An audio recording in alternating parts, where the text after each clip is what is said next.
Breaking news చూస్తున్న జ్యోతిరావు పూలే ప్రజాభవన్ లో ప్రజావాణి start అయింది. డిప్యూటీ సీఎం బట్టి విక్రమార్క విజ్ఞాపనలు స్వీకరిస్తున్నారు. రాష్ట్రంలోని వివిధ ప్రాంతాల నుంచి పెద్ద ఎత్తున ప్రజాభవన్ కు తరలివచ్చారు.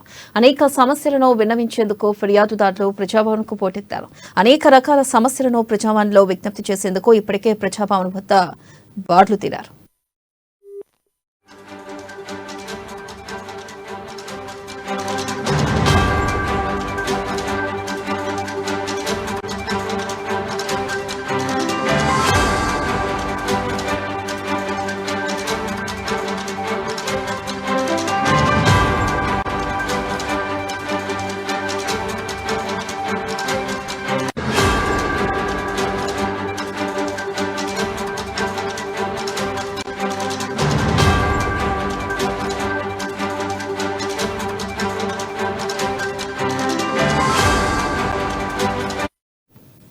బ్రేకింగ్ న్యూస్ చూస్తున్న జ్యోతిరావు పూలే ప్రజాభవన్ లో ప్రజావాణి స్టార్ట్ అయింది. డిప్యూటీ సీఎం బట్టి విక్రమార్క విజ్ఞాపనలు స్వీకరిస్తున్నారు. రాష్ట్రంలోని వివిధ ప్రాంతాల నుంచి పెద్ద ఎత్తున ప్రజాభవన్ కు తరలివచ్చారు. అనేక సమస్యలను విన్నవించేందుకు ఫిర్యాదుదారులు ప్రజాభవన్ కు పోటెత్తారు. దీనిపై మరింత సమాచారాన్ని మా ప్రతినిధి రాజు లైవ్ ద్వారా అందిస్తారు.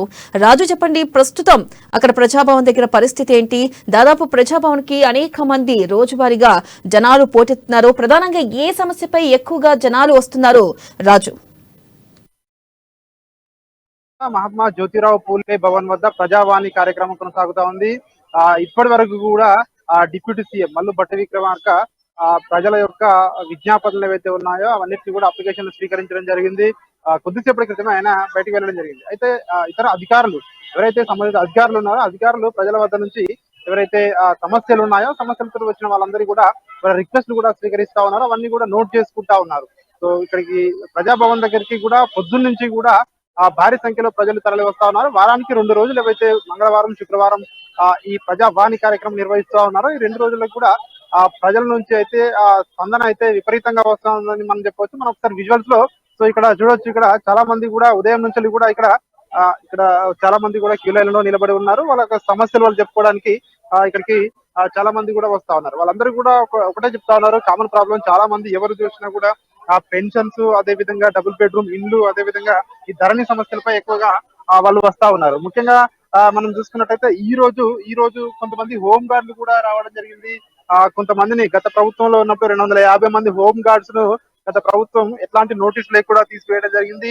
సో ఆ హోమ్ గార్డులు కూడా ఈ రోజు వచ్చి ఇక్కడికి వచ్చి వాళ్ళను డిప్యూటీ సీఎం మల్లు భట్టి విక్రమార్కను కలవడం జరిగింది. అదే విధంగా ఇతర ప్రజలు కూడా తమ యొక్క సమస్యలను ప్రభుత్వం దృష్టికి తీసుకురావడానికి వాళ్ళందరూ కూడా ఇక్కడికి రావడం జరిగింది.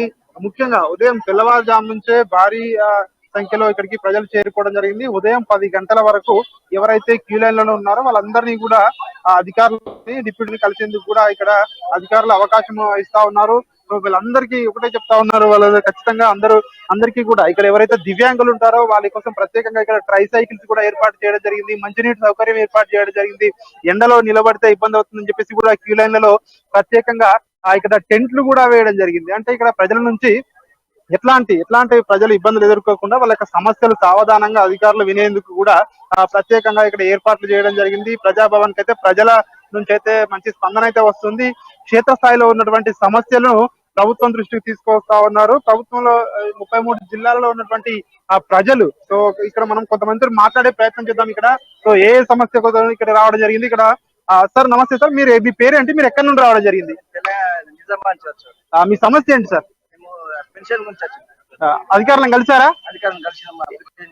ఏమంటున్నారు సార్? అంటే రైటింగ్ లో రాసుకున్నారు. ఓకే అంటే మళ్ళీ ఫోన్ నంబర్. ఓకే సార్ నమస్తే అండి, మీ పేరండి? మీ పేరు? నా పేరు మల్లేష్. ఓకే మాది మా నాన్న చనిపోయాడు. ఓకే 2 ఎకరాల 6 గుంటలుంటే గట్టిగా మాట్లాడండి. ఎంఆర్ఓ గారికి అర్జీ పెట్టినా. ఓకే విఆర్ఓ గారు వచ్చి కబ్జాలు రాశారు, పట్టకు రాయలేదు. అంటే ధరణి సమస్య ఉంది మీది, అంటే అధికారులు ఏమన్నారు, పరిష్కరిస్తా అన్నారా? పరిష్కరి 2-3 సార్లు పెట్టినాము. ఓన్లీ కబ్జాల్లో ఉన్నది కానీ పట్టకు రాస్తలేదు. దాని గురించి మీ సేవలో పెట్టిన తర్వాత ప్రజావాణిలో పెట్టిన కర్మల్లా ఇప్పటికీ మాకు పట్టకు రాలేదు. ఓకే ఇక్కడ మనం చూస్తా ఉన్నాము ధరణి సమస్య కోసం వచ్చారు, అదేవిధంగా పెన్షన్ కోసం కూడా చాలా మంది వస్తున్నారు. సార్ మీరు ఎక్కడి నుంచి వచ్చారు, మీ సమస్య ఏంటి? మీ సమస్య ఏంటి సార్?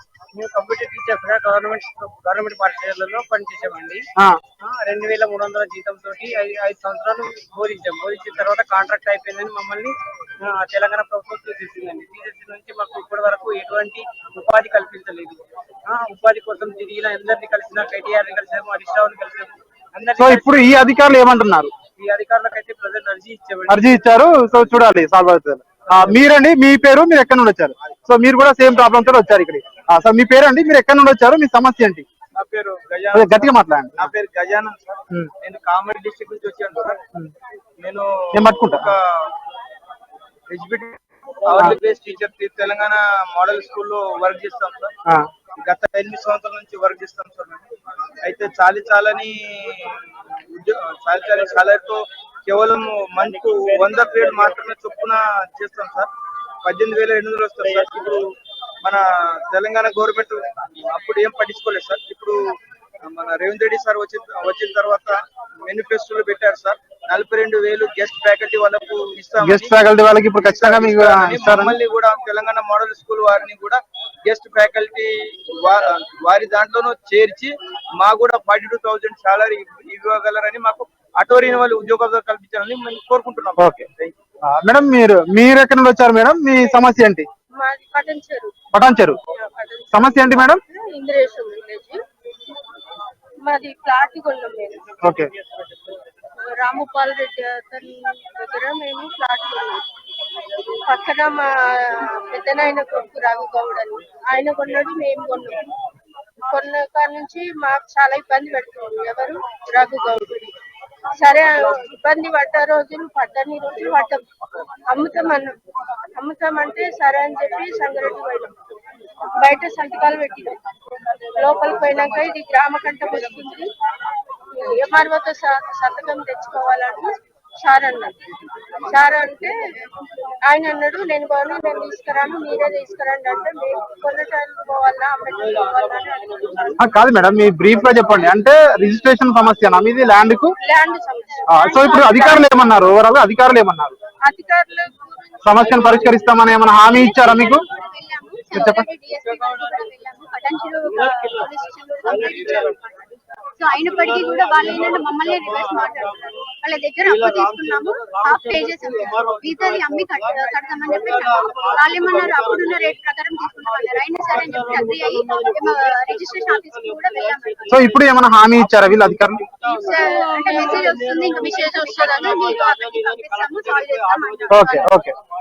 సో ఇక్కడ మనం వెన్నెలా చూస్తా ఉన్నాము. ఇక్కడ ఎవరైతే ప్రజలు వచ్చారో చాలా వరకు కూడా చెప్తా ఉన్నారు ధరణి సమస్యలు, రిజిస్ట్రేషన్ సమస్యలు, పెన్షన్ సమస్యలు, అదే విధంగా ఇల్లు లేని పేదలు డబుల్ బెడ్రూమ్ ఏదైతే ఇల్లు ఇస్తా అని చెప్పేసి అర్హులకు సో ఇవ్వలేదు అని చెప్పేసి కూడా గత ప్రభుత్వం ఇవ్వలేదు అని చెప్పి చెప్తా ఉన్నారు. అదేవిధంగా గెస్ట్ ఫ్యాకల్టీ లెక్చరర్స్, అదేవిధంగా ముఖ్యంగా ఉన్నటువంటి గతంలో ఎవరైతే హోమ్ గార్డులను 250 మంది హోమ్ గార్డులను గత ప్రభుత్వం నిర్దాక్షిణ్యంగా తొలగించిందని చెప్పి కూడా వాళ్ళు ఆరోపిస్తా ఉన్నారు.